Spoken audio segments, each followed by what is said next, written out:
Awesemo Daily Fantasy Show. As you guys know, we're going to be breaking down the slate, going into last minute ownership, injuries. Sal, what's going on, man? A pleasure always to have you. How are you? Good, man. Yeah, I'm excited. The Saturday show, I look forward to doing helps me get my process down. But this week is unlike any week we've had so far. I mean, yesterday was just a storm of just injury news and Melvin Gordon coming back, and it's going to shake up a lot of things. And I actually like when that happens. I think that we're in a good situation, just people watching this, us ourselves, to kind of take advantage of when things kind of go a little bit wacky. The good thing about this show today is last week we had a lot of technical difficulties. The odds were just against us. But today, we're confident to say we're going to have a good connection. We're not going to be lagging. We're not going to lose the show. So just sit back and let's actually enjoy this one because I'm excited. Because last week was a little stressful, Sal. I'm not going to lie. Yeah, no, we went on and off and on, and yeah, but we're up, we're good. We got it all worked out, so looking forward to it. So injuries, it's something, a lot of things changed yesterday. Justin Jackson, he's officially out. Big Mike Williams is out as well. I guess let's go into these first two injuries first because it kind of shifts a lot. And I think we've seen a lot of changes with Awesemo's projections over the last 24 hours. Talk to us about these two injuries and is it a no-brainer that we have to go with Eckler and Keenan Allen in this matchup? Yeah, I think the news that we've gotten so far, and just so much of it is favoring, or not even favoring, but just impacting the Chargers with Melvin Gordon as well. I think everything right now favors Keenan Allen from all the news that we've gotten so far. You have Mike Williams out of there. I think that there's some reason to be concerned about Melvin Gordon now potentially suiting up. Who knows how much? I'm hoping we get more news. I have him slated in, though, for a similar role to what Justin Jackson would have seen. And then there's the obvious upside that he can come in and take even more of that if he looks fine from the touches that he gets. So definitely going to be limited after coming back with only a few days with the team. But I think right now, out of all the news that's going on, I think Keenan Allen's the guy who sees the most benefit from it. Eckler's still more than viable in this matchup. There is just a concern for me now of just his overall touch ceiling can definitely be impacted depending on what Gordon's status is. And I think we're going to get a lot more news on that come Sunday. I talked about this yesterday, and Melvin Gordon getting the exemption to let them have the opportunity to activate him. And typically when you come back, you probably you have a little rust like Zeke did. However, though, he got a little bit of a normal workload to an extent. But given that this matchup is so soft and given the fact that, they need someone to at least have some carries, I mean, is it fair to say that this is like a little warm-up game to get him back in the mix and get him acclimated again with the offense? Yeah, I think so. And I think if he actually suits up and that's the way that they go about it, that, yeah, you could see whatever Justin Jackson more times than not, 8 to 12 touches. Right now, that's what I have Melvin Gordon as sort of a placeholder. And my model in for it is 10 touches in this game. Gordon right now, looking at 2% ownership. So obviously there's something there. Maybe that might change as we find out more news. Some other injuries, it's looking like T.Y. Hilton's doubtful. Rashad Penny questionable. Chris Godwin questionable. I think the biggest one here, though, is Terry McLaurin because obviously this is a game we're talking about shootout potential, two really bad defenses. Terry McLaurin has been a stud these first 3 weeks, really good speed, especially coming out of the slot. With Terry McLaurin, he's questionable. Yesterday, it was more leaning towards doubtful. How do we play this injury? Yeah, so there's conflicting reports coming out of Washington. One beat writer already said that he expects him to play, and it was just a minor injury. Another beat writer said that this is going to be something that might limit him. The guys that I trust the most in terms of beat writers out of Washington haven't commented on it, which usually means that they don't feel great about the situation to say something.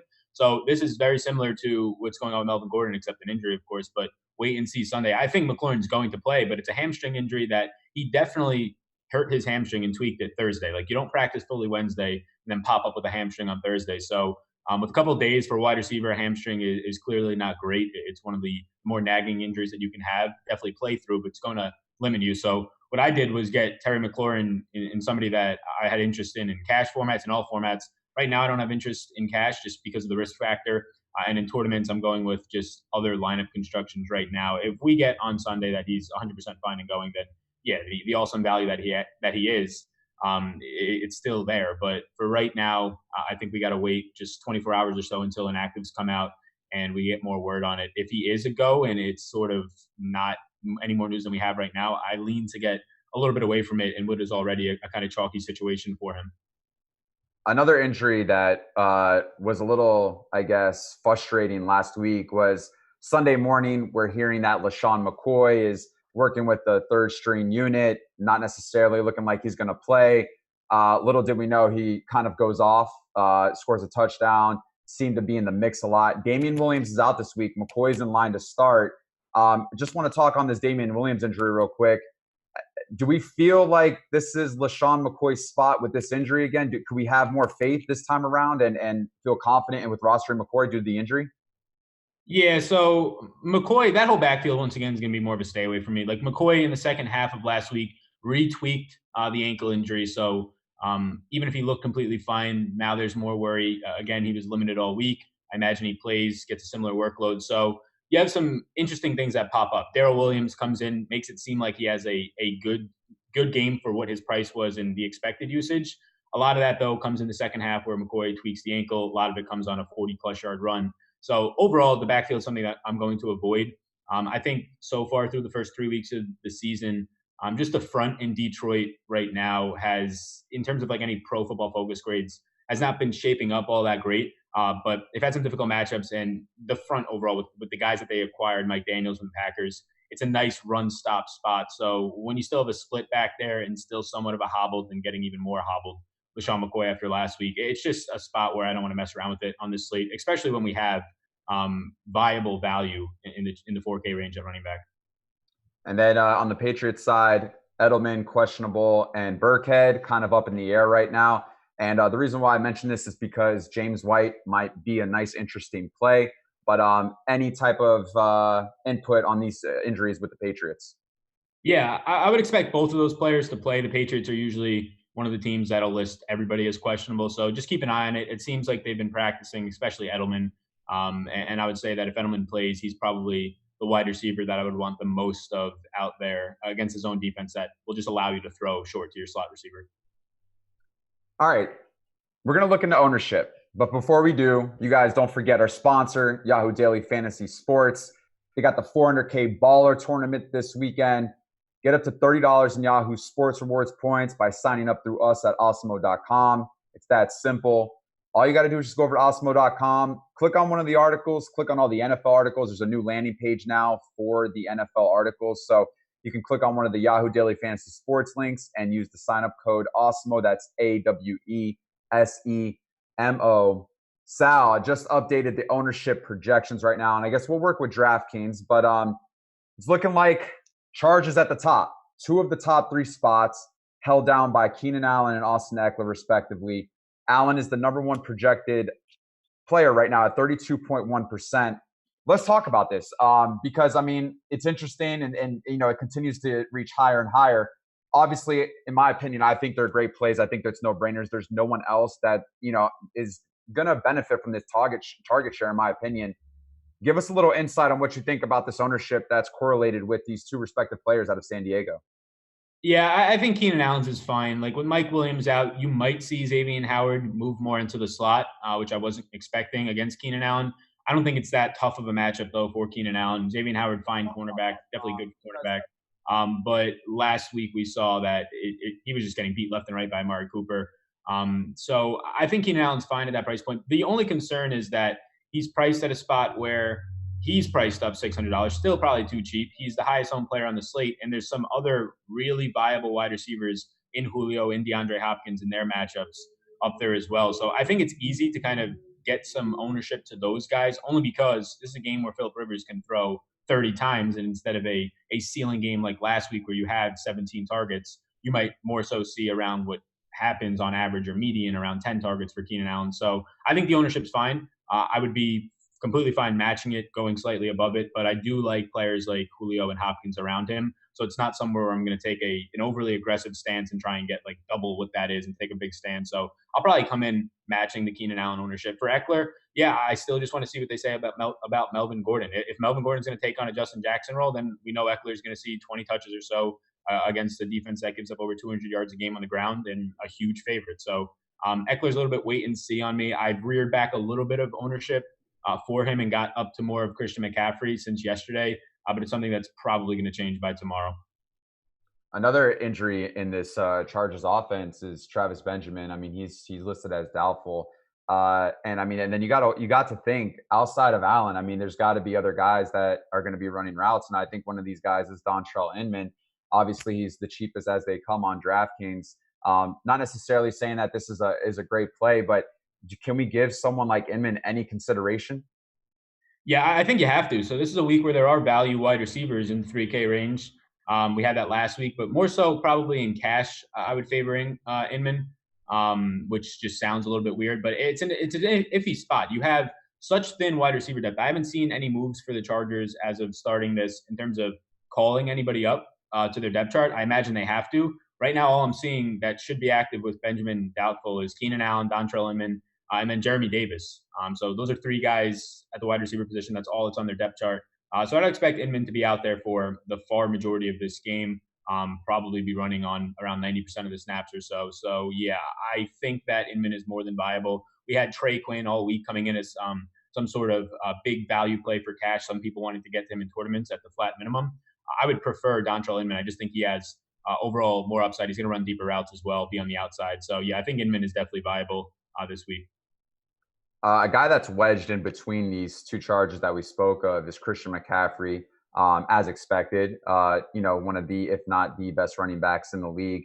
27.7% projected ownership, 8,800 on DraftKings. Going to be going into Houston, a team that the first couple of games this year has struggled with pass catching backs.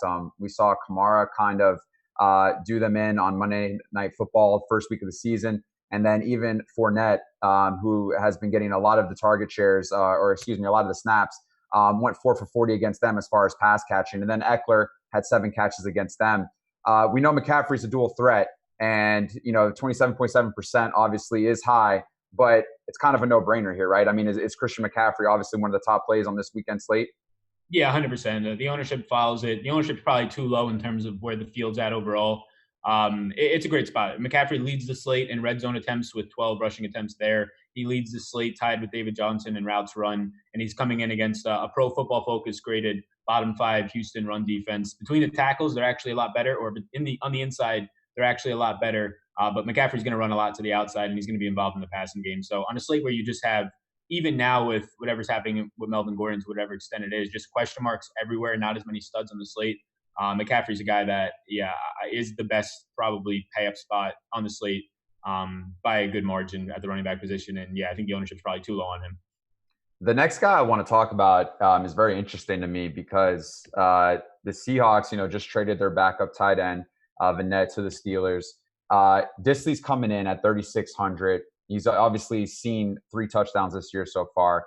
Projected to be 23.1% owned, the highest at the tight end position. And as we know, the Cardinals have struggled significantly through the first 3 weeks. They're giving up 29.27 fantasy points, which is nowhere near anyone else in the league as far as how much they're giving up to the tight end position.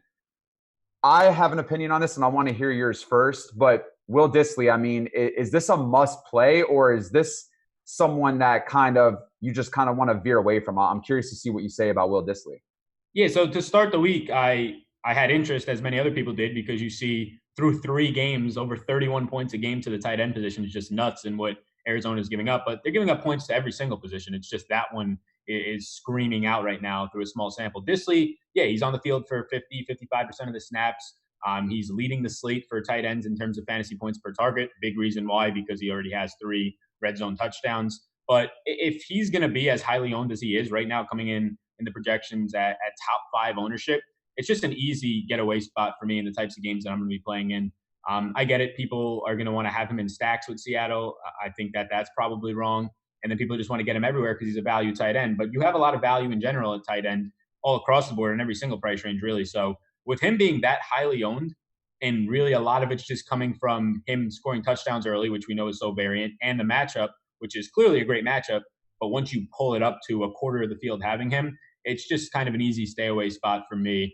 From a guy who, outside of 3 or 4 weeks in his career, has never really been all that consistent in an offense that is a favorite in this game, and really their passing game in general should benefit. But I'm not sure you're going to see a 50 pass attempt Russell Wilson this week as a favorite. So Dissly for me overall is kind of a stay away spot. And I think it's just getting really chalked up to the matchup. I think you pointed out a good point is, 3 red zone touchdowns, and that's great. And I can't discredit that.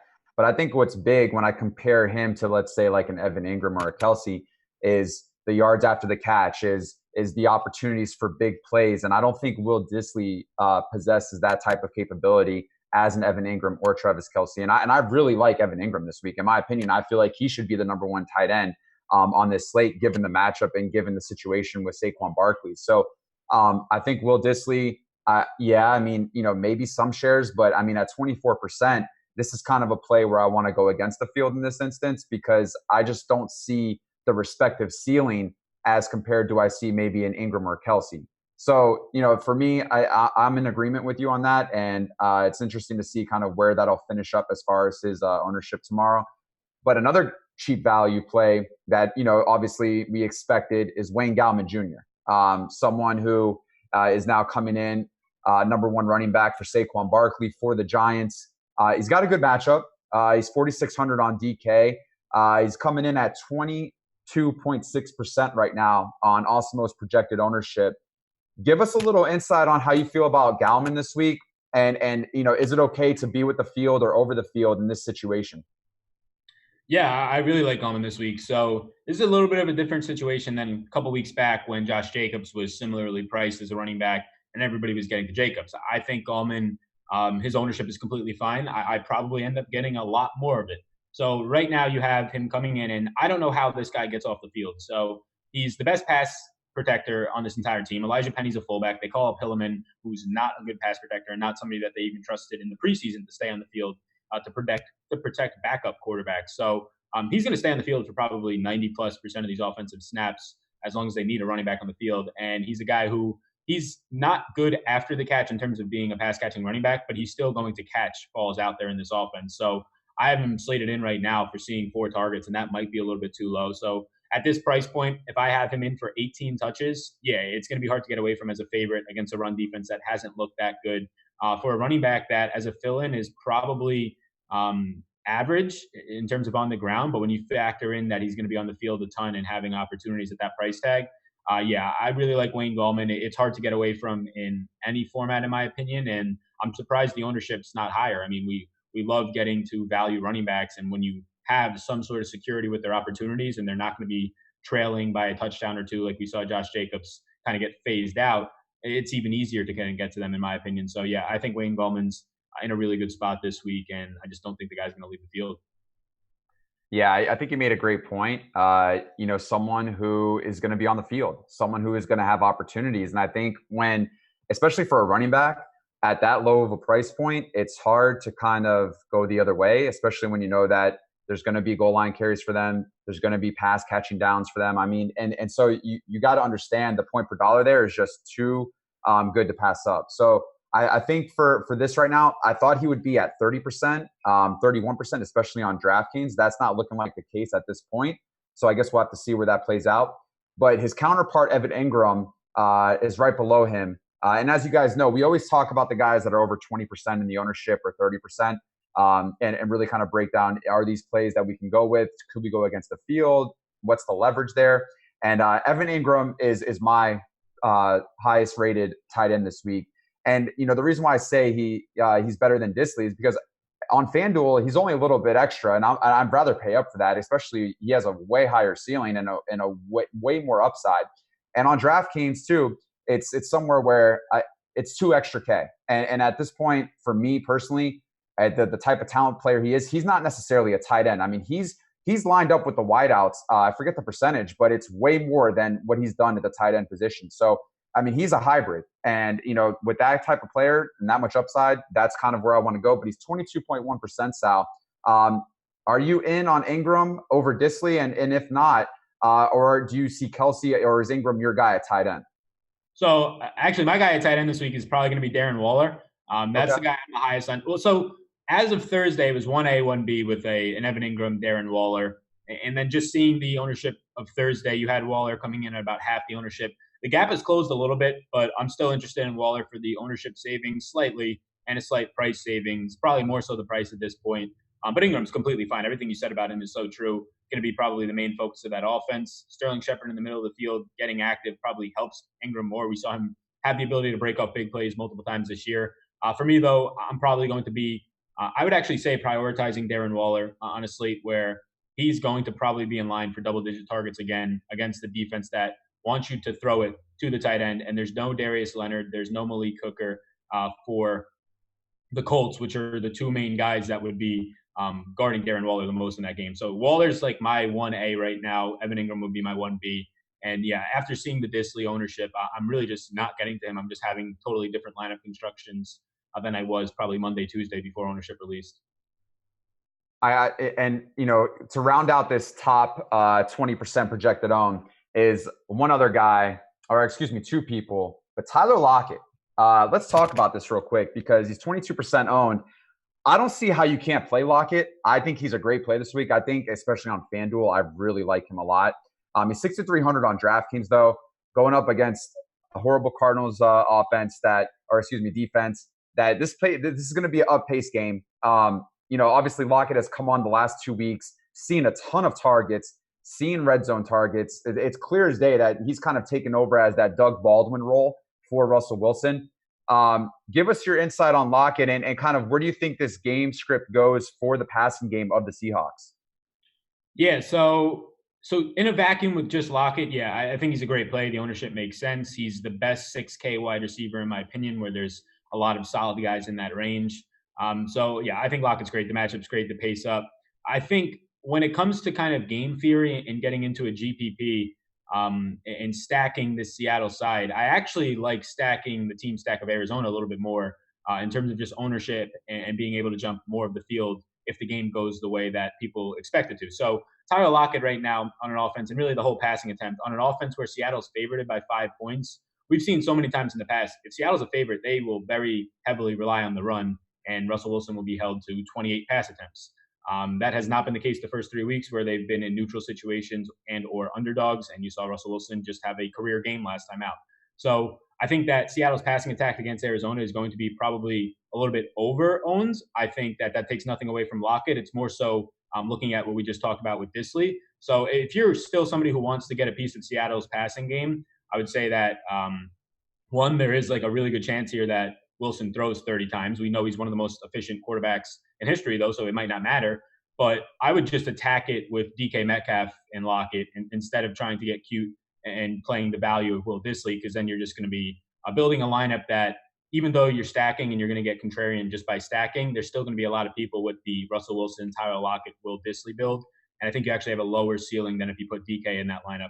Overall, though, in terms of like a sneaky stack, I actually like going to the opposite end of this one with Arizona, running it back with exactly Lockett, just to get a little bit different and still take advantage of this high-paced game for a team in Arizona that's actually going to be in a more pass-heavy script. So that's kind of my stance on it. That's probably like my biggest stance in terms of stacking on the week is the Seattle passing game is giving me a little bit of pause just because they are favorites in this one.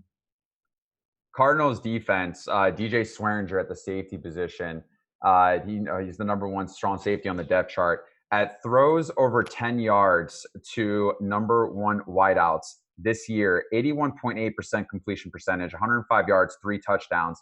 And right beneath him, the 2 cornerbacks, with Peterson being out, have given up 3 touchdowns and over 220 yards to number 1 and number 2 wideouts as well. So I think for me personally, this Cardinals defense is so weak. And, you did mention a good point about the running game and that becoming a factor with the game script or the game flow as time goes on, especially in the second half. But, I mean, if that's the case, that means that Russell Wilson's eating in the first half and getting a lot of targets to my man Lockett. So it's just hard to pass up Lockett, especially with what we've seen over the last 2 weeks. I mean, he's gotten 26 targets the last 2 games. I mean, that's his guy. And I think you made a great point. He's the best 6K wide receiver in DraftKings, in my opinion, as well. And I love Lockett. So I'm okay with the 22% ownership. And I think it's a great play. Keyshawn Johnson, he's the last guy to round out our over 20% owned for DK currently, right over the mark of 20 at 20.3%. 5,400 on DK, playing at home against the Chiefs. Love to hear what you have to say about this, because last night I was looking at it. I'm trying to figure out, do I like him or do I like Galladay more? Because if I want to stack the Chiefs, and then I have the opposing wide receiver? Or does Keyshawn Johnson play a significant role? The thing that scares me is the yards per carry. He's getting the production and time on the field, but it's just not manifesting maybe the way I would like to see it. But at 5,400, is this a play where it's justified for the ownership and the point per dollar? Yeah, it's a tough spot because, if you look back at just playing as an underdog to Kansas City, Leonard Fournette, week one, everybody had high hopes, and they just get down, and he's kind of phased out. Same thing happens with Josh Jacobs week two. It's a tough spot for running backs to go into, and you really kind of have to have a pass-catching game or be involved in the pass-catching game to have a higher just floor and ceiling. We saw a little bit of Leonard Fournette week one, helped him just stay somewhat afloat with 12 fantasy points. Carry on, though, somebody, the price point that I actually like against the Chiefs defense that dating back to last year and so far through 3 games this year, ranks dead last in Pro Football Focus against the run, their rush defense. Carry on sees a career high 75% snaps last week, 20 rush attempts. This Detroit line has not been that great. They're allowing, when Carry On's on the field, he's facing just loads of 8-man boxes right now. Like, it's ridiculous. He's facing over 15% higher of an 8-man box than anybody else on the entire slate. And this is a team where I see the game flow being more pass heavy for Detroit. So Carry On, like the price point, the usage last week, the actual matchup, so much of it is so attractive. But when you actually look at what the most plausible game flow is here of him being down 10 points in this game, the only encouraging thing is that we did see Carry On see more third down usage last week along with overall usage. Ty Johnson saw 20% of the snaps the last 2 weeks. He's coming on the field for third downs still, which is concerning. So I think it's a spot that I end up avoiding, which is tough because everything else looks so good. But again, like a slate where you have Wayne Gallman, you have some cheaper 6K running backs in better spots. It seems like a good GPP spot, but I'm probably just not going to get there for those reasons. That's a good point. I think Gallman is cheaper and obviously a better play based on kind of the situation of the game. Kansas City Chiefs giving up 24.8 points to the running back position this year. It's 8th worst in the league. You guys, before we go into the slate game by game breakdown, just know, use the sign up code NFL Strategy, get 50% off your first month of Awesemo Plus. Go to awesemo.com/join. Check out the new landing pages. Pretty cool because they got videos that describe each package so you know what you're getting before you get involved. Get access to all the tools used by the #1 ranked daily fantasy sports player in the world himself, Awesemo. All right, Sal, we're going into the game-by-game slate. Want to hear kind of your breakdown of each game. People love when you kind of go deep into it, so I'm excited to hear what you have to say. We're going to go into the first game. And this game right here, it's interesting because it's New England and Buffalo, both 3-0. And I laugh because, this is a playing for first place game right now. I just think it's funny.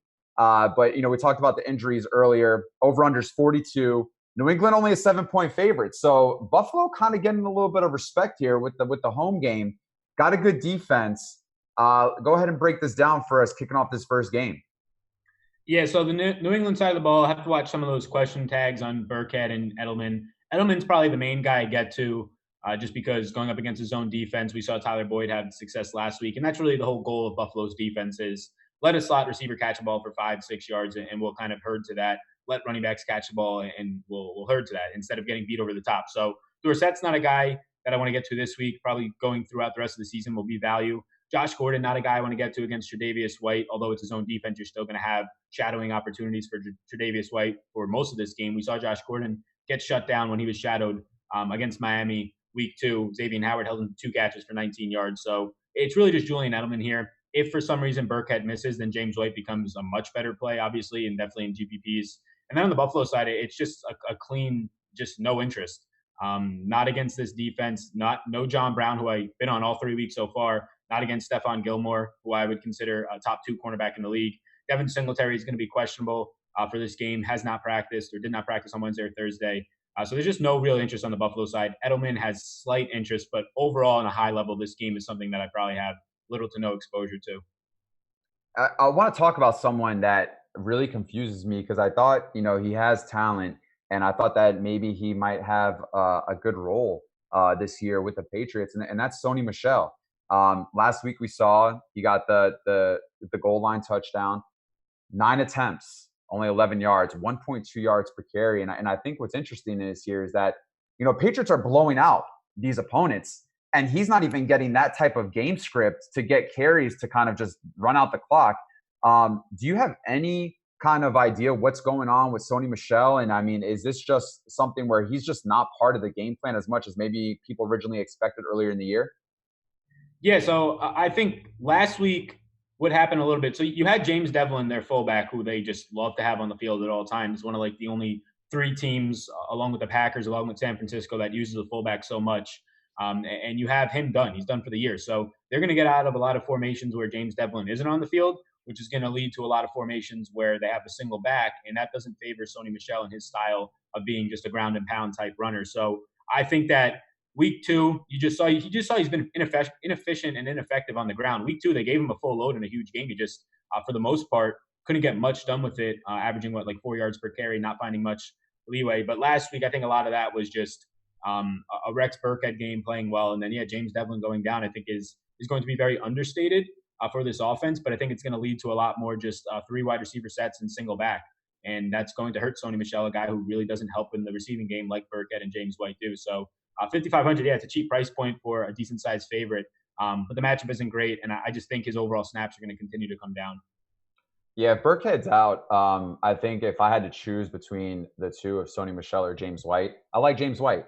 I like James White's ability to catch the ball. We saw Burkhead in, I think it was over 70% of the snaps last week. So, if James White would be a better fit to replace him in that role, if that takes place for tomorrow's game. A game that really just doesn't appeal to me whatsoever, and I really don't know what to make of it. I've tried to go back and forth if there's anyone that I like to place in my rosters, is the Titans and Falcons. Titans are going to Atlanta. Atlanta's a 3.5-point favorite. The over-under is 45.5. We saw Julio Jones kind of resurge last week and really kind of appear back into this offense. Are you going anywhere in this game? Yeah, so some things are kind of a wait and see, mainly Devonta Freeman. I got to see if Ito Smith is out. He's in the concussion protocol. Probably going to be more of a game-time decision right now. But you saw Freeman see 90% of the snaps last week. It's a tough matchup for him. But when you factor in the price tag that Freeman's at this week on DraftKings, it's just too favorable to not at least have some interest if indeed Ito Smith's out. But mainly it's Julio. Julio, I think, at his ownership relative to what Keenan Allen's at in that top range as the highest price receiver, I'm going to probably have over the field by double maybe of Julio Jones this week, who's going to have a very favorable matchup.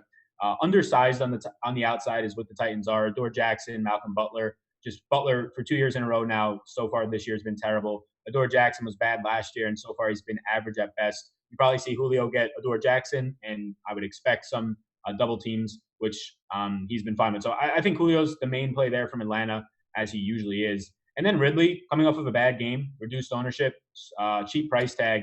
If he's going to be continuing to be the guy who favors from Julio double teams and get one-on-one coverage with Malcolm Butler, who's been one of the league's worst cornerbacks through 3 weeks and even dating back to last year, there's slight interest there. Ridley's a guy who's getting into some of my 20 max lineups. Julio's a guy who's getting his way into a decent amount of my 3 max lineups.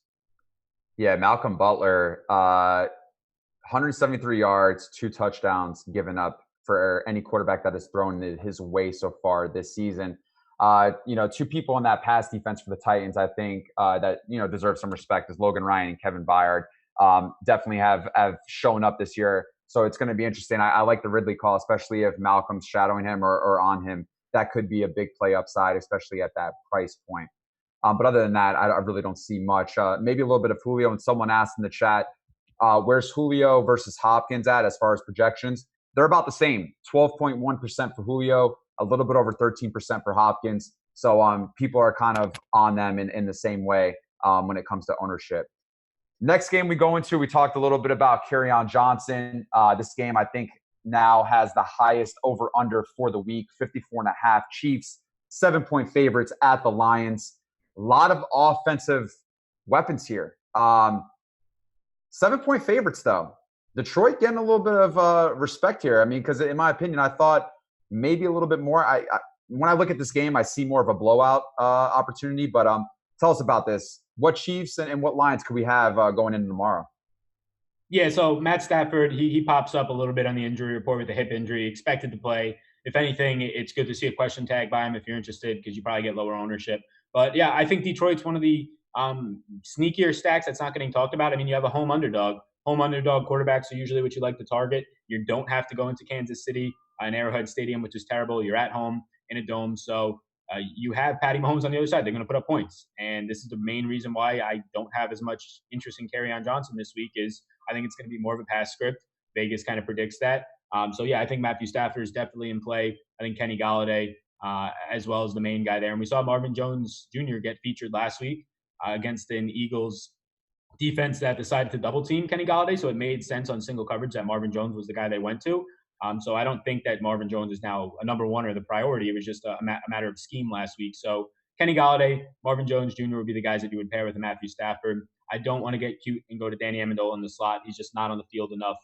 He will have a good matchup this week, but out of all of the KC secondary, Fuller, who was just terrible last year in the slot, and this kind of speaks to how bad their secondary really is, and they probably could use Jalen Ramsey, is that Fuller right now is probably their best cornerback in the slot, but that's not saying much. So, yeah, it's Marvin Jones Jr., it's Kenny Galladay and Stafford in a game where you probably see, not that often, but Matthew Stafford attempt 40 passes.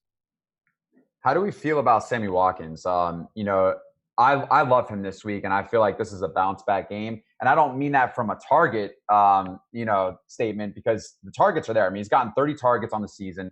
People kind of overrid him the last 2 weeks because we've seen the secondary wideouts kind of benefit from the touchdowns and the production of the long bombs. But 13 targets against Oakland, 8 targets against Baltimore, 6 receptions and 5 receptions, respectively.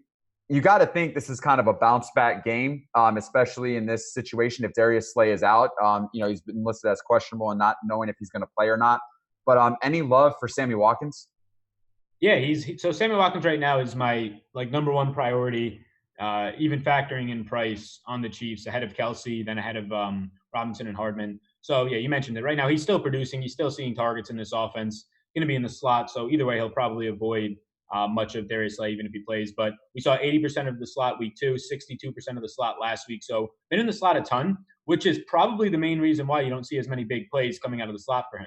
That's not to say they can't happen. We saw Hardman score a deep touchdown out of the slot on a go route last week. So if you're going to continue to have Sammy Watkins seeing around 10 targets from Patrick Mahomes in a beneficial matchup in a dome, yeah, and the price point is more than fine in my opinion.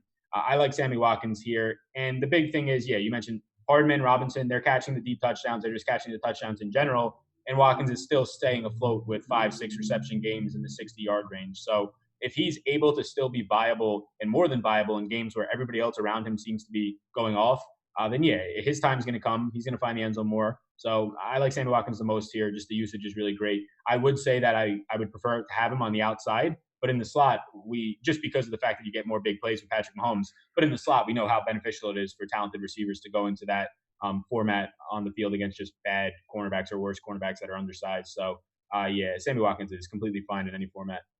Hardman and Robinson both projected under 7% ownership. So as their price kind of rises, you see their ownership come down. Next game, we go into Raiders Colts over under 45.5. Indy a 6.5 point favorite right now. You said Darren Waller. Talk about him. Give us the understanding of why Darren Waller is the go-to tight end this week. Yeah, so Darren Waller right now is, when you factor in ownership, he's slightly ahead of Evan Engram for me. So he comes in first in receptions for tight ends at 26. He's one target behind Evan Engram with 29. He sits at second in targets, one behind Engram. He's third in yardage. When Derek Carr is looking his way, 105 passer rating, second on the slate in air yards. Just so much is going good for this guy, coming off a 14-target game. And then you just factor in how good he's running. He gets now Indy, who gave up 2 touchdowns in as many receptions as Delaney Walker wanted week 1. Same could be said last week, as often as Austin Hooper was targeted, over 100 passer rating for him when Matt Ryan was targeting him, 2 touchdowns. They just want the tight end to be able to catch the ball. If there's no running back in your backfield that's going to catch the ball, Josh Jacobs, I get it. They want to use him more in the passing game. Stuff came out this week. I have to see it first. Jalen Richard, he's a pass-catching running back, but they're just not using him in that way. Darren Waller is going to be the main benefactor of his own defense that wants you to throw it short. I think Spags was the one who actually said, on average, it's like a 7 yard per attempt when you're facing them, which is just perfect, facing the Colts, which is just perfect for Waller. You factor in there's no Darius Leonard, there's no Malik Hooker, defensive back and a linebacker, which would be the primary probably responsibilities in trying to limit a guy like Waller running up to the short and intermediate routes. He's my favorite tight end right now, slightly ahead of Evan Engram. He's the only guy in Oakland that I had any sort of interest in. And I'm probably going to get to the most of Waller out of any other tight end. And I would say by a decent margin if the ownership holds. Current ownership right now is only 13%. So, if it holds true, not a bad play. I mean, obviously the targets are there. Waiting for him to get in the end zone. Hasn't gotten in the end zone yet. So, I mean, if that kind of manifests and you add that with the production of targets that he's seen, it definitely could be a huge upside for him. Curious to see what you think of Marlon Mac. It kind of feels, especially, with T.Y. Hilton being out, I really like Marlon Mac this week. They've kind of solidified what they do with this offense, and they want to give him carries. They want to establish the run in every game, and we've seen that so far with 61 carries through 3 games, 300 yards, 2 touchdowns. Marlon Mac, I feel like it's priced appropriately for what the volume he's getting and the production. Is this an okay play? Oh, yeah, for sure. Marlon Mac right now, I'm hoping his ownership stays where it is. The price tag is so good. He leads the league in rushing attempts right now at 61. This team just wants to run the ball. As good as Jacoby Brissett and Frank Wright has made Jacoby Brissett look in this offense, they still want to run the ball primarily with no Andrew Luck there. So what you're getting right now from Marlon Mac is over 20 attempts per game on the ground. You're getting actually some use in the passing game. He's running the 17th most routes as a running back, which is not fantastic in a vacuum. But when you factor in that the other running back in this backfield, Naeem Hines, is running the 45th most routes, it just puts separation there in terms of Marlon Mac actually being a 3-down back right now. When you factor in the targets that he's seeing a game, you get 22 and a third opportunities per game for Mac against the Raiders defense that ranks bottom 5 right now in Pro Football Focus. Last week in a game where he said after the game that he was a little bit limited, but he's looking to be fully healthy the week later. In that game where he's limited, he touched the ball 18 times, over 80 yards and a touchdown. Home favorite here. So, Marlon Mac at 6,100. I would expect 20-plus touches for the guy. And he's having, which is actually really surprising, he has a 56% success rate, which just means on first down, do you pick up a certain amount of yards, second down, certain amount, and then third and short, how often you have success in getting the first down. Right now, he ranks top 5 for success rate on the slate, which is just great for actually calling your own number to keep drives alive and continue to have more touches. So Marlon Mac at 6,100, probably my favorite when you factor in the low end of the 6K range, favorite running back in that range at 6K. Yeah, I was going to say, 80.3% of the time that he's ran this year has been for a positive run. So, I mean, 4 out of every 5 carries, he's gaining yards. And obviously, that's huge when rostering a running back. And I feel like his price point is point per dollar. And his projected upside definitely outweighs kind of any other running back in that price tier. The next game as we go to is a game that, we talked about with the highest owned guys with Eckler and Keenan Allen. Dolphins are horrible. And I mean, obviously, we can attack them every week, if we choose to do so. 44.5 over under. Chargers, 14.5 point favorite, which they were 15.5 point favorites yesterday. So people are taking this Miami line a little bit. It's gone down a point. We've talked about Eckler and Allen. We know that they're great plays, specifically Allen as well in the passing game. But give us some other kind of looks at this game. And also want to talk about Preston Williams. Seen a lot of targets, got 12 last week, caught 4 balls, caught a touchdown against the Cowboys, had 3 steps in the end zone and then got it knocked out by a defender. But anyone from the Miami side that we can talk about and, give us any more additional information with the Chargers. Yeah, so I'll start with Miami. You talked about the line. I was talking to a friend earlier today. If that 15.5 line for Miami was still there, I would take that. So you have all of Miami's injured players outside of like Allen Hurns, who's not on the field that much anyways, wide receiver, are trending towards playing. Albert Wilson is trending towards playing here. Everybody for the Chargers that is injured, Melvin Gordon's not injured. He's just returning from a holdout. Everybody from the Chargers is trending towards being out. Casey Hayward right now is questionable, has not been practicing, limited participant, I believe, Friday. Don't quote me on that actually, but Casey Hayward right now has not been practicing Wednesday and Thursday, and all their other pieces in the secondary are going to be already ruled out or not practicing. Adrian Phillips, no Derwin James still on IR. So, it makes sense to see the market adjusting and taking the line and going in Miami's favor, even after Mike Williams and Justin Jackson get ruled out. I still agree with the line moving that way. Preston Williams is the main guy that I would choose here, but I might have small interest in Devontae Parker if Casey Hayward is out. So right now, if Hayward plays, he'll be on Parker. And then you have Preston Williams, who's still going to be on the outside. People reached out just saying, if Albert Wilson plays, is that going to affect Preston Williams? it's going to affect Jakeem Grant the most in the slot. Preston Williams, 68% of the snaps week 2. And then last week you see he's over 95% of the snaps. This guy, I had just way too much Preston Williams last week. Somebody I took a really big stance on. And yeah, that touchdown catch that you're talking about, I pretty much jumped up saying it was a touchdown. And then, yeah, it came out after like 3 or 4 steps. But 20 targets the last 2 weeks, 12 last week, was on the field a ton, more so than any other wide receiver. And he's just by far Rosen's clear-cut favorite target. Dating back to the preseason in camp, they had the most time together. He's getting 14.1 air yards per target.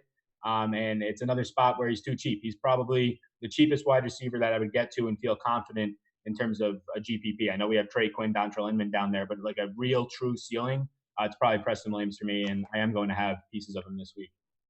Preston Williams also 5 red zone targets through 3 games. Only 20% conversion so far, but he's going to him. And I mean, to be honest with you, at that price point and in a game script where you're projecting for them to be down, I mean, let's just be honest. Miami doesn't really have a running game, and they're going to have to throw the ball. I think we kind of saw that last week against Dallas. They did move the ball in a lot of instances, missed field goals. They turned it over in Dallas' side of the field a couple times. So, to be honest with you, he's going to get peppered with targets. And, I mean, at one point, he's got to come down with a touchdown. And if he does, that's going to pay off. So don't mind it. Don't mind the stack of the Chargers and then coming back around with the opposing wide receiver and Preston Williams. I think it's a good play. And I think if you're looking for someone cheap and, if you're mass entering and he kind of fits that mold, don't mind it at all. So definitely in agreement with the Preston Williams.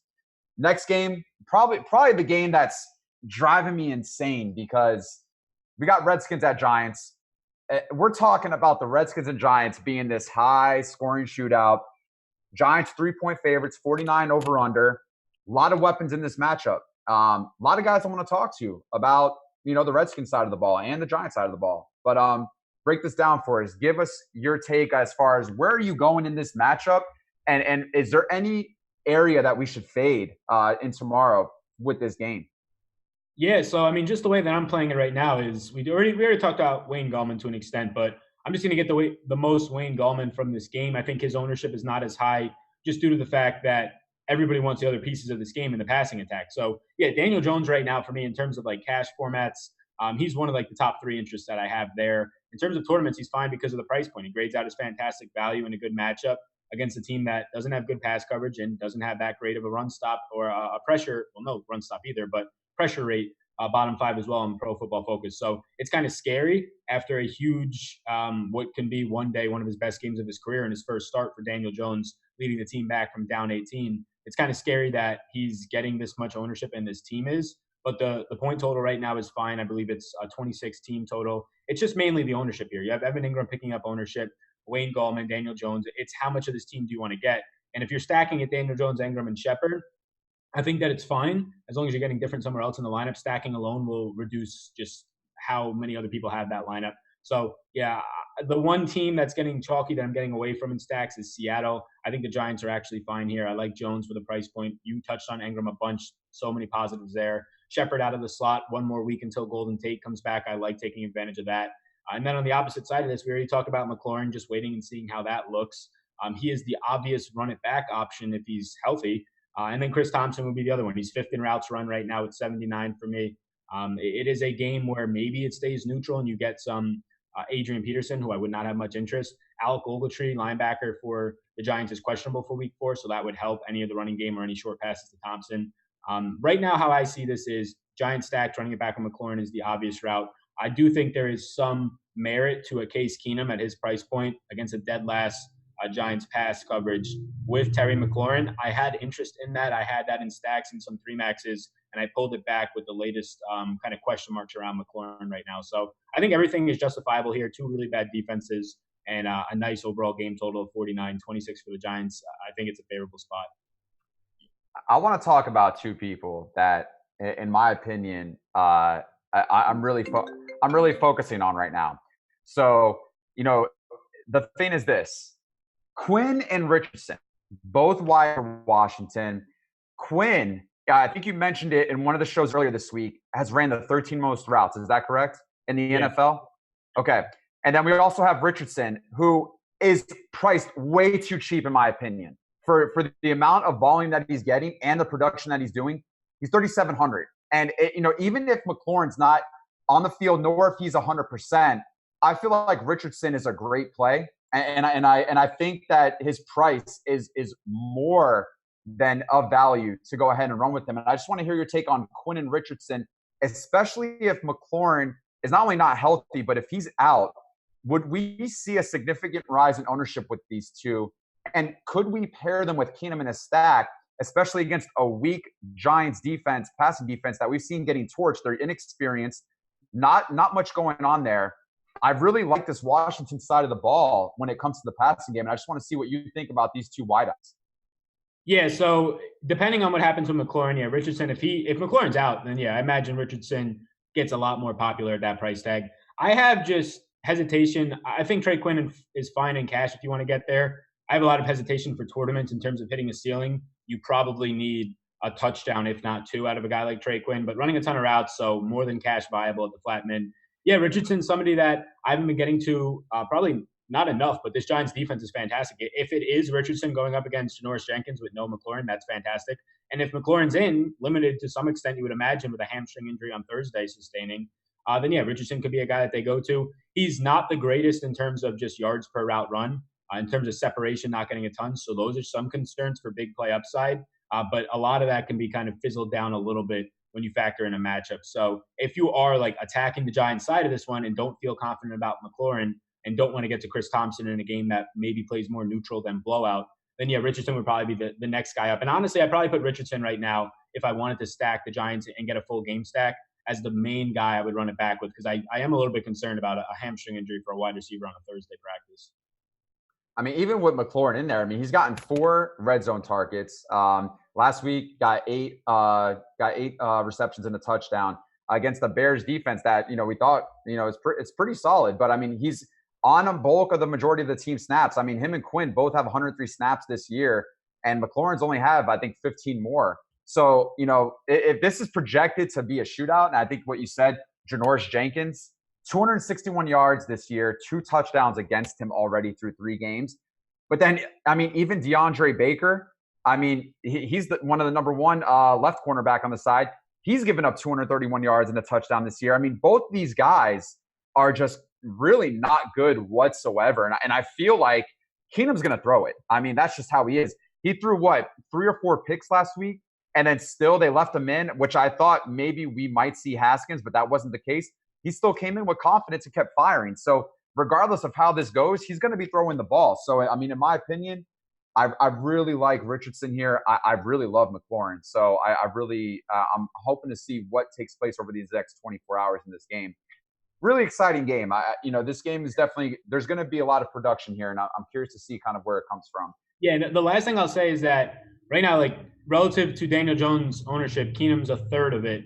And at least for me in my specific projections, not the site, I have Case Keenum coming in at just equal fantasy point value as Daniel Jones right now. In better point per dollar, obviously, because he's cheaper, but the same exact projection pretty much. So I think he's definitely a play. It's just a matter of how do you feel about stacking up the rest of the Washington team. And yeah, I think Richardson makes sense. Next game, a little bit less of a talked about game. It's the Browns and Ravens, 45 over under. Ravens 6.5 point favorites. We got the Lamar Jackson back home now. Going to be facing a Browns defense that, there's really not much to say. But, I'm not too much high on this game, and I'm curious to see, are you looking anywhere? Is there anyone that kind of stands out to you? Yeah, Baltimore. So I guess Cleveland, their secondary, Greedy Williams, Denzel Ward, and Morgan Burnett did not practice at all this week. They all missed last week. Demarius Randall also missed last week at cornerback, but he seems to be in line to play. But still, you're down your top 2 cornerbacks and a starting safety more than likely this weekend. So my interest went from really no interest in the passing attack to now in 3 maxes, getting myself to definitely Hollywood Brown and getting myself to Lamar Jackson. Not a full team stack, but just the 2 of them. I have a lot of interest in Hollywood Brown now at that price tag. He's probably a top 5 wide receiver priority for me. If indeed come Sunday, Ward and Greedy Williams are ruled out. And if Burnett's ruled out, it's just even better. None of them have practiced this week. 41% target share of air yards for Brown.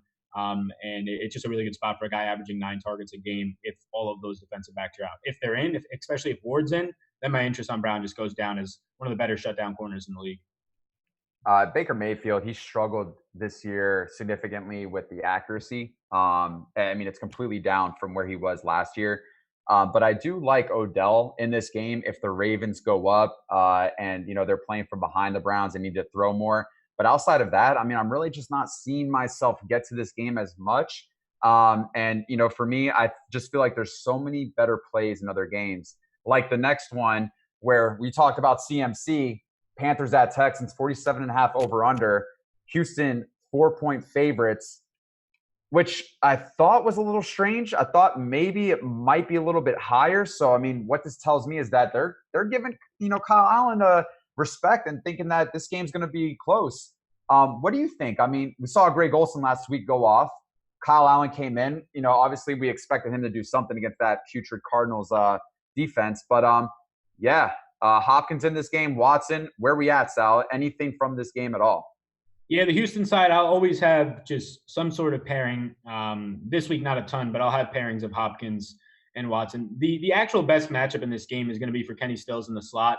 The only downside is he's not a huge big play upside receiver, and he's still going to be splitting those snaps a little bit with Kiki. On the outside, Deontay Jackson's going to get Will Fuller. I mean, everybody's waiting for Will Fuller to catch one of his signature deep touchdowns, but this is probably the toughest matchup he's had all week. Last week was probably the easiest one, and he couldn't get it done. So I think it's a sneaky stack opportunity if you want to get Fuller, Hopkins, and Watson. But I'm going to just stick to some small shares of a Hopkins and Watson stack. Hopkins against Bradbury. Bradbury, one of the few cornerbacks who actually does shadow a handful in the league. But this is not a spot that I'm concerned for the matchup with Hopkins. So I do like Hopkins a small amount. Watson is always somebody that I get to in quarterback play in a pool. And then on the Carolina side, we kind of touched on CMC. I'm going to be getting to CMC. Probably my highest owned running back this week, or right there with Wayne Gallman. And then outside of that, no real interest just because I don't want to be getting to Kyle Allen. I think a lot of it was I think he's a fine backup quarterback, and he was serviceable and definitely looked good against Arizona. He was very efficient on less than 30 pass attempts, and I think a lot of that was the matchup. So I'm not going to get to a lot. Curtis Samuel, if I had to pick one offensive weapon to sort of run it back with, would be the guy outside of Christian McCaffrey. Yeah, the Panthers' defense really hasn't given up many big plays when it comes to the passing game. I mean, outside of, I think, Eric Reed and Javian Elliott giving up a little bit of production. Outside of that, I guess the main guy you would want to attack in this, and I'm curious to see who he's going to be lined up with, is Dante Jackson. He's basically the only guy on the Panthers defense that's been getting torched, and I'm curious to see where he lines up with Fuller or where he lines up with Hopkins. I feel like, this is a game where Watson's maybe going to be under-owned. And, obviously we know that you can run him naked. He's got upside, and, he's going to throw. He's going to get you with his feet. So just curious. I feel like they did a good job in neutralizing Kyle Murray last week, but obviously Watson, more experienced, I feel like is more talented than Kyle Murray. So curious to see kind of where this goes right now with that. Few shares of Watson, not much, but I definitely just think has a little bit of upside in this matchup, especially with the given over-under. The next game, Buccaneers at Rams, over-under 49, Rams 9.5-point favorites. Goff, as we know, has the craziest reverse platoon splits ever. At home, he is incredible. On the road, he struggles. I love the passing game here for the Rams. We saw Winston come to life, the last few weeks, and we saw Evans with a big game last week. But I really feel like this is not a good game for the Bucs. I feel like the Rams defense is in play here. Give us your take on this game, Sal. Yeah, Bucs side, I mean, no real interest for me right now. Chris Godwin, they said he's going to be a game-time decision. Practice yesterday after missing on Wednesday and Thursday with a quad injury. He has a tough matchup anyways in the slot. Now, if you get Mike Evans playing without Chris Godwin this week against Marcus Peters, it's a tough matchup, but you have overall just more volume for him. So I would get to some more Evans if Godwin is out for just overall volume, and then it trumps efficiency a little bit at that point. But no real interest on their side. To make matters worse for Tampa Bay right now, it looks like Demir Dotson, one of their guards, is going to miss this game. So that's not great when you have another starting guard down against Aaron Donald and a strong front, a run defense or a run offense that I really don't want anything apart anyways, and just worse for Jameis Winston in terms of protection. So the Bucs side, a game that seems like it would line up as a decent game stack overall. It's just not something that I want to get to. You talked about the Rams side. That's where I would get. Cooper Kupp is probably the main guy I still go to. Just getting targeted so much right now. There's just a clear connection there dating back to last year with Jared Goff. It seems like Robert Woods is not doing anything, but he really is. I mean, he's still getting targeted. He's having fine games. He's just not finding the end zone. And after a 16-game season, we know Woods is going to find the end zone. So I like Kupp the most. I usually like getting to Cooks after that, the first 3 weeks. But this week it's going to be Kupp, Woods, and then Cooks for me. But again, they're all so close every single week. You have a team high 31 targets for Cooper Kupp so far, 10.3 a game, and he's seen 4 red zone targets. So he's still going to be the guy I get to the most there. But from this game, it's just kind of picking off the wide receivers. I do think a team stack against a bottom 10 pass defense in Tampa Bay is fine. I just don't really know how much I like running it back with anybody on the other side. Cooper Kupp is definitely the connections there, and I love him this week. And to be honest with you, I love every wide receiver this week for the Rams. I mean, you mentioned Robert Woods. He's not necessarily producing as much as we would like, but he's on the field the most of the 3 wideouts. And I mean, it's just a matter of time till he has his game, till he gets more production. You know, it's tough when you got Cooper in the slide and he's, running these short routes and, Woods is going for a long go. But to be honest with you, over under 49, they're going to score points in this matchup. Buccaneers defense is not great. We saw what Daniel Jones did last week against them in the air and even on the ground. But the reason why I love the Rams so much, and I think I got to point this out here, is that Todd Gurley's done, man. I mean, they just have to admit it. They're not doing it yet. I've watched every game this year so far of Gurley, and he just has no explosiveness, no cutback. It just seems like every run is a goal line run, if that makes sense. And it's just something where I think defenses are understanding that now. And it's something where they're just stacking the box because they know that, he can't go anywhere and they're shutting him down. So, I love the passing game. That's their go-to. They have 3 great wide receivers. Love Goff. He's amazing at home. And then I love stacking this game and coming on the opposite side with Evans. I feel like the Bucs are going to be playing down from behind the entire time. Godwin's injured. So, yeah, really, really like this game a lot, and definitely going to have my shares in this matchup. Next game, Seahawks at Cardinals, 48 over under. Seattle 5.5-point favorites. Oh, man. We talked about what this passing game is about. They're highly owned. Disley, Lockett, in the top 10 of projected players being owned this week. You said maybe not so much passing as compared to last week with them being down against the Saints and him having 50 attempts. But where are we at? I mean, obviously we have Lockett, we have Disley. Any love for Chris Carson in this matchup, given though he's fumbled and he's been falling every time he gets the rock, it feels like? Yeah, that's sort of a scary spot because we saw him kind of get, I would say, benched last week. Some people don't think so, but benched after he fumbled. He came in on like a 4th down and short and didn't pick it up, and then Process was on the field the rest of the time. You ever shot Penny? It seems like he's going to play. If Penny misses this for some reason, trending towards probable, then I would have some more interest in Carson as a favorite in the game and somebody that has a lot of negative publicity so far this week. But if Penny plays, I'm just not going to get to Carson. I don't know what that split's going to look like. I don't even know if Carson sees 50% of the work if Penny plays, depending on how Pete Carroll cares about the fumbling issues right now. We already saw Penny's snaps coming up before he got injured week 2. So no real interest in the ground game unless Penny is out. Then there'll be some. But, yeah, Russell Wilson, Tyler Lockett, and DK Metcalf would be the team stack I'd go to. I think it's fine because DK Metcalf right now is not getting ownership, but I think he also has a fantastic matchup on the outside, and he fits the GPP build a little bit more. I'm just not going to get to Will Disley all that much. I don't want him in team stacks. So the Seattle offense is the spot where I kind of pause a little bit because of their ownership overall. A stack with DK Metcalf will lower that, but they are favorites here. This is just a standard. Russell Wilson's going to be effective and efficient, but is 30 pass attempts from Russell Wilson enough here? And I think more times than not, that's the game script. Like you said, he threw 50 times last week, had a career high game.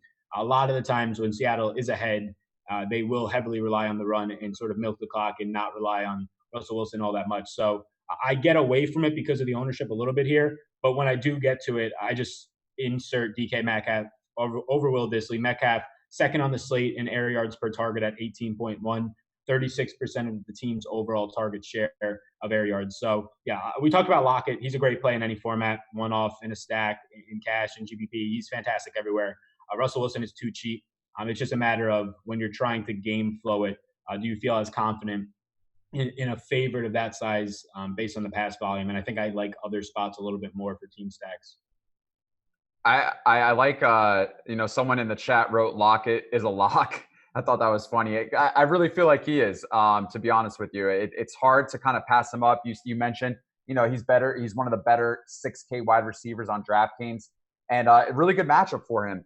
Chris Carson, he's been frustrating, but I guess a sigh of relief is that they didn't bench him completely last week. They kept going to him, and I feel like they're going to give him one more chance. I feel like this is still their guy, and there's upside there, and they're going to really test it out this week. And so I'm curious to see kind of Carson where he's at with ownership come tomorrow morning. And, because obviously he's definitely explosive. He definitely has big play upside. Cardinals, not a great defense once again. So I'm curious to see where that goes. I guess one more guy I want to talk about here is Christian Kirk in the passing game for the Cardinals. And maybe even Larry Fitzgerald as well. We could talk about this real quick. But typically, high-paced team, I think the highest in the NFL. Any love for this passing game, or at least one of these two wide receivers, especially if maybe this is a game where Seattle kind of blows them out? Yeah, I mentioned earlier, I like Arizona as just sort of a sneakier team stack here. Kyler Murray looked terrible in the second half last week, but the first half and in the first two games, he's looked pretty solid. You're going to get a matchup for all these guys against the Seattle secondary that I would say is still the jury's still out on them. They looked really bad week one against the Bengals. Then they get to face just Mason Rudolph and the Steelers. And then last week you had Teddy Bridgewater, albeit not a huge game. When he had to, he went down the field on them. So I think it's a fine matchup overall. We saw Kyler Murray get loose a little bit on the ground last week. I like this stack there. Probably when you factor in ownership, a little bit more than Seattle team stacks. Kirk is way too cheap at his price point, averaging 10.7 targets a game. He's third in the league in route runs. Larry Fitzgerald is first in the league in routes run with 150. 6 red zone targets so far for Fitz. So, yeah, I like Kyler Murray, Fitz, and Kirk stacks. Run it back with Lockett on the other end if that's your main go-to. David Johnson's also interesting. Leads, he's tied right now with McCaffrey for the most routes run by a running back, and that's with missing like a quarter and a half of action week 2. So I've leaned to get to the Kirks and the Larry Fitz. And Christian Kirk, once again, it was like the third time this season that there was a ball that probably would have been like a 50-yard touchdown for him, and it's just slightly a misconnection between him and Murray right now. But just so much volume for those guys in a fast-paced game, and they're just not attracting the same ownership, even though they are the underdogs that says they'll be passing more. So, yeah, I really like Arizona this week. And I apologize because I think someone else mentioned in the chat that I think you were muted for a second, so I couldn't hear you talk about Cardinals. So I didn't know if you mentioned them or not. So I wanted to kind of reiterate the Cardinals and to see if you were on them or not. So I apologize if you had already spoke about the Cardinals. So. No, I didn't. I actually didn't there. No, you're good. Okay, cool. And David Johnson, I feel like great call. Someone mentioned in the chat that Bird is going to be out as well. So maybe some more passing targets to Johnson. And obviously, if they want to stay in this game and the control, maybe we see Johnson get some good carries and keep him in this game. Vikings and Bears. 30. I'll say one more thing that's actually important that Damiere Bird's out. Keyshawn Johnson's going to run like 92 to 95% of the routes on the outside. And I would say Keyshawn Johnson's probably definitely a bigger upside receiver than Damiere Byrd. So for the cheap price point, that's another guy who's going to have no ownership. That if you wanted to stack him, it's definitely a little bit riskier, but he's going to have so much opportunity. Probably see 7 targets in this game. Someone said, should I start Larry Fitzgerald or Lockett? I would say Lockett. Who do you think? I would say Lockett. Okay. Next game we're going to go into is another 4 p.m. game for the East Coast, 1 p.m. game for the West Coast. Vikings at Bears. Want to talk about Dalvin Cook, but before we do, over under 38.5, Chicago 1.5 point favorites. 38.5. I mean, they're projecting a brutal game here with no offensive production. How do you feel about it? And also, would love to hear what you think about rostering Dalvin Cook at low ownership, yet such a dynamic running back this year so far and what we've seen in him. Yeah, not much interest in the game at all. Dalvin Cook's like the main spot because he's coming in mid to low single-digit ownership. And I just wish Draftkings is like just notoriously known for dynamically pricing players. So a tough matchup. Cook, I was expecting to see him in the 7K range still, but just at 8,300, it's so hard to get to him and feel good about your lineup because it's a really tough matchup. I mean, 68.7 yards per game this Bears defense is allowing. They're top 5 in the run, according to Pro Football Focus. And you just get Cook as an underdog here where this game can get potentially out of hand quick when Kirk Cousins has to take control of it against a pretty stout defense. So Cook is a guy that, yeah, I love playing just top talent and paying for it when they're low owned. But this price point is just approaching a spot where it's really difficult for me to feel comfortable about the rest of my lineups that I get to when you factor in Cook's just projection for this game. So Minnesota, there's not much I'm getting to here against this matchup. Chicago, Allen Robinson is the only thing that I could name. If they move him into the slot like they did week one, he could be in line for a big day. 41% of the air yards for Chicago, 9 targets per game, but it's not something that I'm getting to with any volume. Yeah, the game overall is a shame because this is just a fantastic spot to get to a very low-owned Cook, and you still can. It's just the price point becomes a little bit restricted for me. So I have an interesting take. I strongly believe this year so far, Dalvin Cook is one of the best, if not the best running backs in the league. And I don't care about regardless of matchup because I care about the talent and I care about kind of what they've done so far. They've made it apparent that this guy is the offense. It's not about the passing game. It's about the running game. And obviously this is a divisional matchup. They're going to need the workhorse in there. All he has to do is break out for a big few plays as well. But I feel like if they are in the red zone, he's going to get the carries. I feel like the ownership is why I like Dalvin Cook so much. And my theory is this, because I do this in Major League Baseball, especially with pitchers. When pitchers are not highly owned and they have so much upside and potential and they're highly priced, I always go that route. And a lot of the times it pays off because, it's talent and, they're going to perform majority of the time. Regardless of where we're at right now with the Chicago defense, I just feel like Dalvin Cook, in my opinion, is a great leverage play. And correct me, if I'm wrong, or tell me if I'm not thinking the right way. But is it okay to say that there's nothing wrong with going with Dalvin Cook in tournaments or mass entering and given his upside, or is this just not a good play at all? And you could be brutally honest with me. Oh, I mean, there's definitely nothing wrong with going to him. I mean, it's not like he's 20% owned in a terrible spot. I think getting to him, doubling the field doesn't do a lot for you in terms of if it goes wrong. That's 10% of your lineups, 8% of your lineups. So in mass entry, there's definitely nothing wrong with getting to him. I just personally am not going to be getting there just because when I build it out at that price point, it feels really tough for me to feel comfortable, which I guess in spots you shouldn't be wanting to feel comfortable when it comes to playing just plays like that at low ownership. So nothing wrong with getting to him in mass entry. In my single entry 3 max and even 20 max, I'm getting like little to none right now. It's a really tough spot. This Bears defensive line is, in my opinion, best in the league. Eagles are right there when they're fully healthy, but best in the league, in my opinion. And I also, another reason why I'm probably not even just biased, but a little bit more or less probably than that 5% of the field is I personally think like the Bears defense as a play is probably the best on the slate. So it just leads me to get to less Cook in that format. Okay, fair enough. And I definitely, I respect all different angles when looking at this.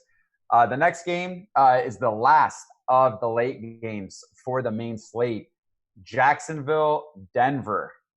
This game, very interesting to me because there's a guy here in the running back side for the Jaguars that I want to talk about in Leonard Fournette. 37.5 over under. Denver 3-point favorites. Leonard Fournette saw something on Twitter. The only running back in the league with 90% of the snap shares and 20% of the target shares as far as running backs are concerned. His price is way too good for the volume. Not necessarily going to say it's the production's there, but Leonard Fournette, somewhat chalky this week, I guess. How do you feel about this play? Yeah, Leonard Fournette, the ownership is interesting because he's grading out in lots of models as a good play just because of the overall usage that he has. I mean, 100% of the snaps last week, 97% week 2. He's 4th in routes run. He's one of 2 running backs that has seen at least 6 targets with Eckler in every single game. So his usage is just fantastic. It's just a matter of the offensive line's not that great. He's not that great when it comes to bursting and hitting a hole.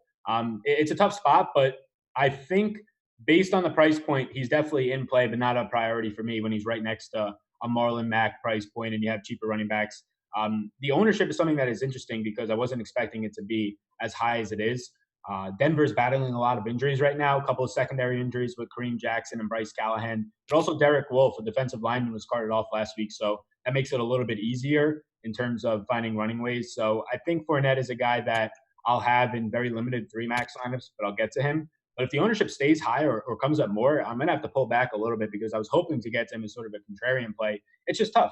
Like you said, the usage is elite for the guy, and he's going to find his way into the end zone. Like through 16 games, we don't expect 0 touchdowns for Fournette. So I think that's why a lot of models right now are having him pop, because he's just due for so much touchdown regression. So he's the only guy in Jacksonville that I want to get to. On the Denver side of it, Jalen Ramsey, there was a slight interest where I had Cortland Sutton as a play that I liked and a little bit of Emmanuel Sanders, but Jalen Ramsey seems to be reporting. So I imagine he'll be on Sutton. Ramsey would see Boye, and it just leaves not as much interest for me there. The secondary, though, I guess I have to look at this a little bit more, because Bryce Callahan is going to miss this one for at least 4 weeks. And if Kareem Jackson is out, that's 2 of their best defensive backs that are out. So DJ Shark becomes a play for me, and maybe a little bit of DD Westbrook. But DD Westbrook so far has been just really, really bad through 3 games.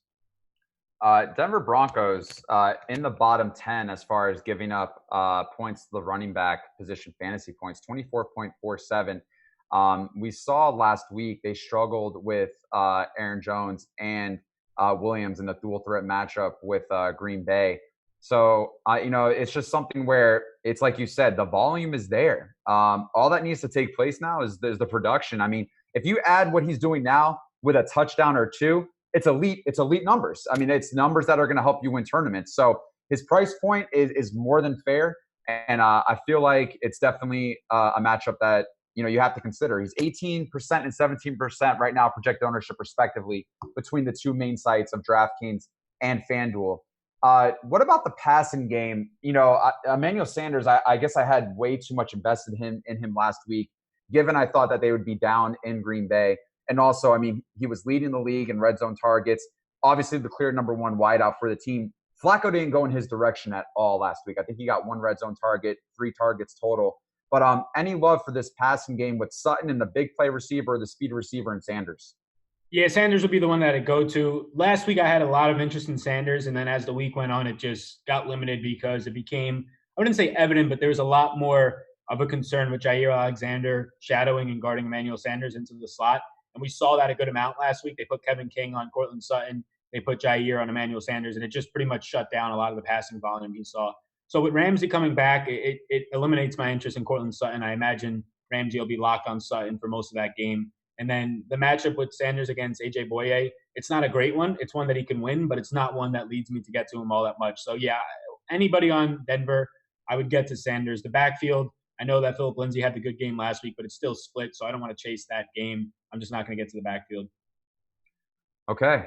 Other than that, I guess, for Yahoo's sake, we'll talk about the Sunday night game, because obviously, and fantasy draft, because that counts as part of the main slate. So we have Saints and Cowboys. And right now, I'm looking at the line. I believe it is 48 over under for the Saints and Cowboys. 2.5-point favorites for the Cowboys. So favorites on the road. I mean, a lot of weapons in this game. A lot of great talented players. When you think about this game, any type of love for either maybe Zeke or Kamara or, Michael Thomas, who now has kind of regressed because Bridgewater's at quarterback.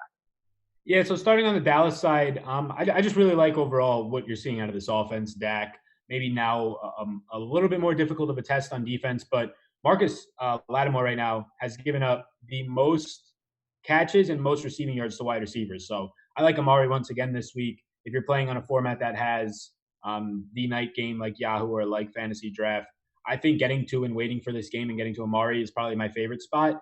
Alvin Kamara, I think everybody in the industry, including myself for the most part, just slept on the amount of usage that he would actually get with no Drew Brees, and he looked fantastic. So Kamara, it becomes a little bit more interesting when you put him on a site that allows you to.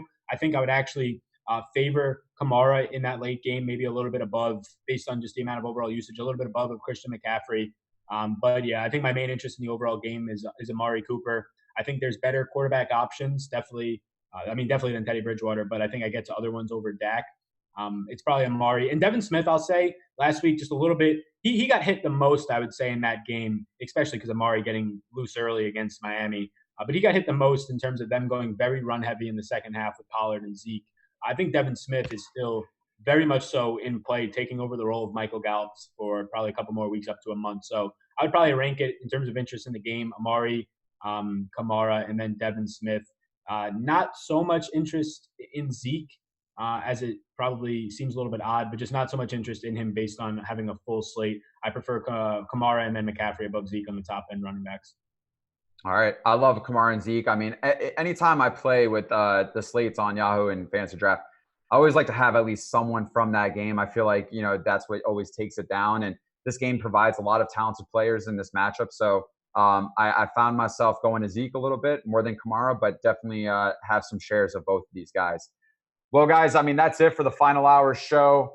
Don't forget, once again, the code is NFL Strategy, guys. Also, like this, give it a thumbs up, subscribe, get notified so you can see all the shows that are on daily. They're free, they're interactive. Don't forget, NFL Strategy is the promo code to get 50% off your first month to Osmo Plus. Get the tools, get Fantasy Cruncher, get the ownership projections, get the Alsimo NFL Top Stack tool. There's a lot of great things that we use from the number one player in the world himself, Osmo, that helps elevate your game to the next level. And as we close this out, guys, Sal, anything else, any final words before we go ahead and wrap this up? No, I guess just the main thing is just watch. There's a lot of news right now that's still on both sides, defensive players and then definitely the guys on offense. That's still up in the air. So watch the 11:30 inactives tomorrow. And don't overreact to news. Like if something happens that you weren't going to change anyways, just because everybody on Twitter is saying stuff like, oh my God, this guy's out. Don't overreact to the news. Try and separate some of what's happening from what you actually want to do. So that's all I can say on that front. Yeah, and I'm going to say this is don't be scared to play good players who you think are chalky, okay? 20%, it's not necessarily chalky. Don't be scared to play Lockett because he's 21% projected on. It just doesn't make sense. Play good players, and good players will help you win, okay? That's how it goes down. You guys, that's it for us. Sal, where can we find you? We know you have your YouTube channel, Twitter. Where can we find you at, Sal? Yeah, the YouTube and Twitter. Twitter is at SalVetryDFS. And then I'll be here on Osmo every Tuesday, Thursday, and Saturday right now at 11 a.m. Lofty on Tuesdays and Thursdays. He'll be back next week from Green Bay. All right, guys. And for me, Chris Randone on Twitter. Go ahead and check me out as well. I'll be dropping my locks and fades article for week 4 here in the next couple hours. So go ahead and check that out. Going to take a different approach this week with it. Other than that, guys, thank you so much. And if we don't win the Millionaire Maker, well, guess what? We hope you guys do. You guys take care. Have a great weekend.